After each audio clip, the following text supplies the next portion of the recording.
আরব আমিরাতের বন্দরে ভিড়বে জাহাজ এমভি আবদুল্লাহ। সেখান থেকে বিমানে ফিরবেন 2 নাবিক। এ বিষয়ে আরো জানাতে চট্টগ্রাম বন্দর থেকে যুক্ত হচ্ছেন সহকর্মী হাজরা শুলি।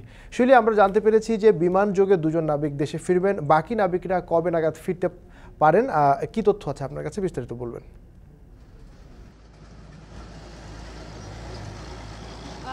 আজকে বিকাল 4টা থেকে 4:30 নাগাদ এমভি আবদুল্লাহ জাহাজ সংযুক্ত আরব আমিরাতের হামরিয়া বন্দরে নোঙর করার কথা রয়েছে। কিছুক্ষণ আগে আমি স্বজনদের সাথে কথা বলেছি এবং তারা বলেছেন তাদের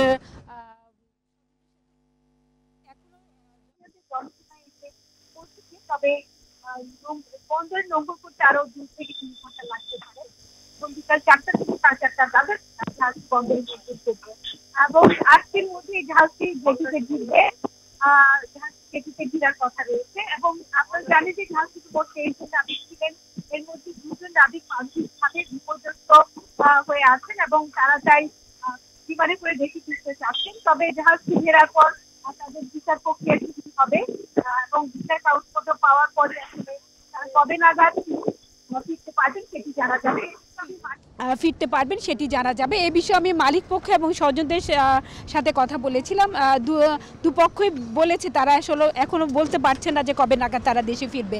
এবং এখানে আরেকটি বিষয় জানিয়ে রাখি, জাহাজটিতে মোট 55,000 টন কয়লা ছিল এবং আফ্রিকার মোজাম্বিকের মাপুতো বন্দর থেকে এটি সংযুক্ত আরব আমিরাতে রওনা হওয়ার পথে ভারত মহাসাগরে সোমালিয়া উপকূল থেকে 600 নটিক্যাল মাইল দূরে এটি জলদস্যুদের কবলে পড়ে এবং গত 13 এপ্রিল ভোর রাতে এই জলদস্যুদের জিম্মি দশা থেকে জাহাজটি মুক্ত হয় এবং এরপরই জাহাজটি সংযুক্ত আরব আমিরাতের হামরিয়া বন্দর উদ্দেশ্যে রওনা হয় এবং জাহাজটি থেকে পণ্য খালাসের পর জাহাজটিতে আবার নতুন করে পণ্য বোঝাই করা হবে।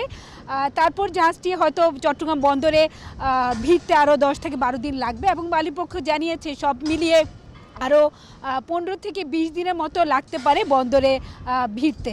বর্তমানে সব নাবিকই মোটামুটি সুস্থ আছেন এবং জাহাজের অবস্থাও মোটামুটি ভালো বলে আমরা জানতে পেরেছি এবং আজকে যে দুবাইয়ে এবং তাদেরকে রিসিভ করার জন্যে কেএসআরএম গ্রুপের শিপিং থেকে তাদের সিও প্রধান নির্বাহী কর্মকর্তা মেহরুল করিমের নেতৃত্বে 4 সদস্যের টিম আজকেই সংযুক্ত আরব আমিরাতে যাওয়ার কথা রয়েছে এবং সেখানে তাদের একটি টেকনিক্যাল টিম রয়েছে এবং শিপিং টিমও রয়েছে এবং এখান থেকে যে 2 জন নাবিক দেশে ফিরবেন তাদের রিপ্লেসমেন্ট হিসেবে আরও 2 জন নাবিক দুবাইয়ে পৌঁছানোর পরই ওই 2 নাবিক দেশে ফিরবেন এবং ভিসা প্রক্রিয়া শেষ হওয়ার পরই তারা দেশে ফিরবেন।